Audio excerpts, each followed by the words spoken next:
Sino man kayong grupo kayo, hahabulin ko kayo. Meron akong maraming kaibigan dyan sa India na pwede kayong tuntunin. Sige pa, pasimula na tayo. Gera ang gusto nyo, gera tayo. Spiritual battle gusto nyo, ganun ang gusto nyo, hindi nyo gusto ng kabutihan, niloloko pa ninyo. Nilay down ko ang kabutihan sa inyo, tapos nag-take advantage kayo, mga pobre kayo, mga prostitute kayo. Paumanhin po, Madam Chair. Kung maselan ito, halaw po ito sa aking sinumpaang salaysay. Nung tinigasan na siya, sinimulan niyang tanggalin ang pajama at pants at underwear ko.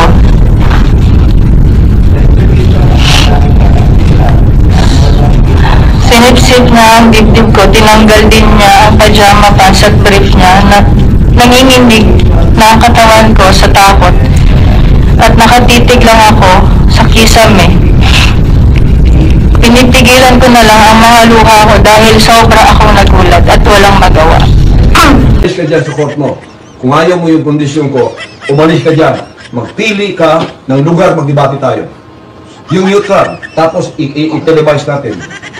Live natin. Kahit magpili ka pa, kahit saan. Anytime, anywhere. Didibatihin kita anumang topic ang gusto mo. Any topic. Adultery, umalis ka dyan sa court mo. Kung ayaw mo yung kondisyon ko, umalis ka dyan. Magpili ka ng lugar, magdebate tayo. Yung neutral, tapos i-televise natin.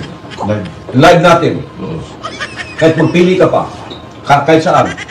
Anytime, anywhere. Didibatihin kita anumang topic ang gusto mo. Any topic. Adultery, umalis ka dyan sa court mo. Kung ayaw mo yung kondisyon ko, umalis ka dyan. Magpili ka ng lugar, magdebate tayo. Yung neutral, tapos i-televise natin. Live natin. Kahit magpili ka pa, kahit saan. Anytime, anywhere. Didibatihin kita anumang topic ang gusto mo. Any topic. Adultery, umalis ka dyan sa court mo.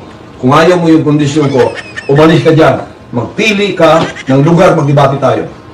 Yung neutral, tapos i-televise natin. Live natin.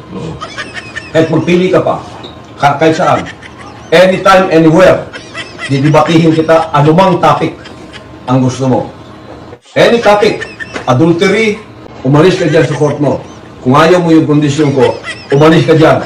Magpili ka ng lugar, magdebate tayo. Yung neutral, tapos i-televise natin. Live natin. Kahit magpili ka pa, kahit saan. Anytime, anywhere. Didibatihin kita anumang topic ang gusto mo. Any topic. Adultery. Si Risa Hontiveros nandiyan. Sino Pastor? Si yung kaibigan natin. Gusto ko imbitahan ko siya dito eh. Ang tanong ko pupunta. Oo. May pag-uusapan kaming magandang batas. Yan. Na dapat kung may asawa ka, huwag ka naman po sa iba. 17 conditions. Harapin mo yan. Kung di mo hinamon ko siya, 17 ang hamon ko sa iyo, 17 conditions. Harapin mo yan. Kung di mo maharap yan, magdebate tayong dalawa. Wala dyan sa iyong court. Ang court mo kasi, nakatali ang kamay ng tao dyan eh. Parang boxing, pumunta ka, nakatali ang kamay. Kung basketball naman, kami sumusunod sa rules. Kayo walang rules. Tinatakbo niyo yung bola sa gusto niyo. Walang dribble, wala kayong foul. Sila na referee. Kangaroo court po. Doon naman sa boxing, siya ang boxer, siya ang referee, siya pa rin ang judge. Oh. Siya panalo. Siya ang panalo. Pastor, may press con si si Senator.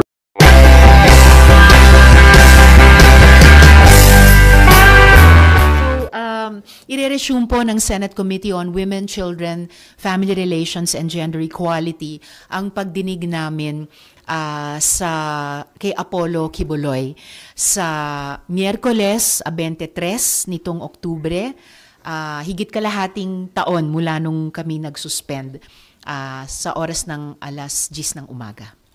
Salamat. First question, Ate Sally. Ma'am, pinayagan na si Pastor Kibuloy ng Korte na mag-attend sa Senate hearing? Susulat po ulit ang komite sa korte para tulad ng sa ibang mga resource persons na nasa kustodiya ng korte o di kaya ng law enforcement ay mahingi yung permiso nila na padaluhin siya dito sa hearing.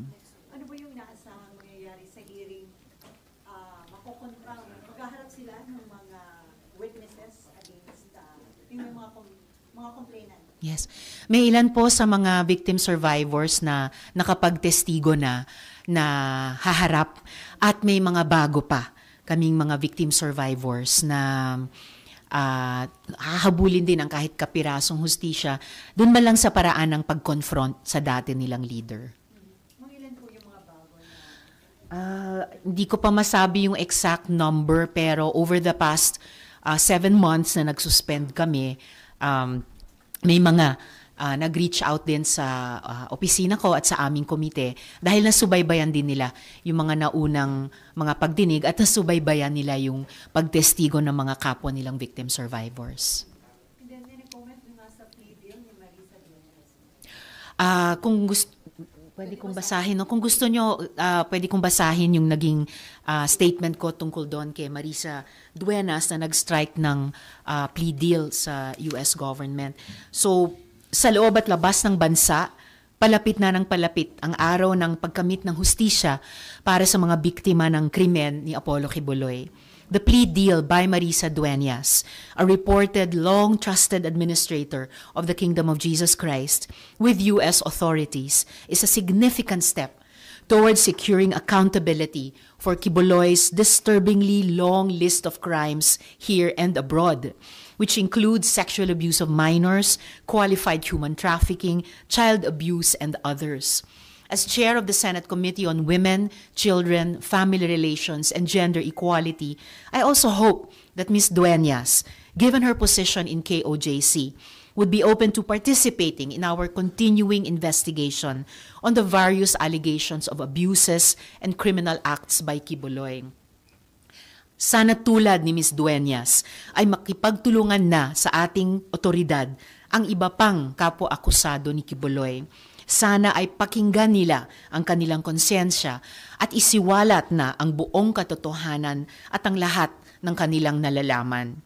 I urge the Department of Justice to extend all necessary legal assistance to any co-accused or any other person willing to cooperate towards attaining justice for the many women, child, labor, and other victims of Quiboloy's crimes throughout the years.